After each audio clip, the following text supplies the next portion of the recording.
Pilipino na hindi kailangan mag-apply ng visa.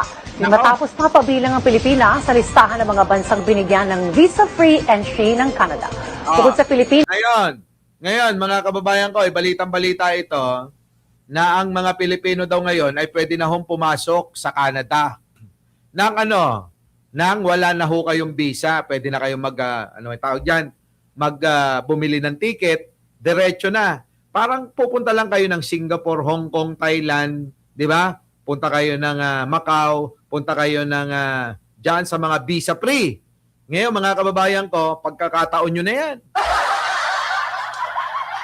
Anong pagkakataon, Boss Mike? Hindi na kayo mahihirapan na pakita pa ng maraming pera sa bangko, hindi ninyo na kailangan magbitbit ng mga titulo, mga ORCR ng mga sasakyan na pinangalan lang naman sa inyo.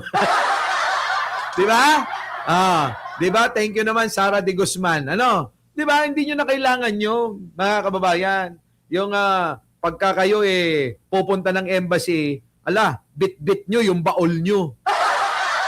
Tama?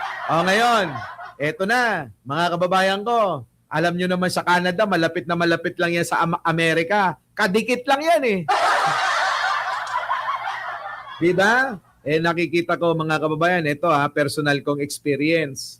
Yung pong mga nakasabay natin na mga kumukuha po ng kanilang mga visa, lalong-lalo na yan sa Amerika, Mga kababayan ko, pagka hindi nabigyan, nag-iiyakan po, naaawa ako. Oo, yung bang kitang-kita mo, ang tagal ho kasi Meron pang schedule. Kung kailan yung schedule mo,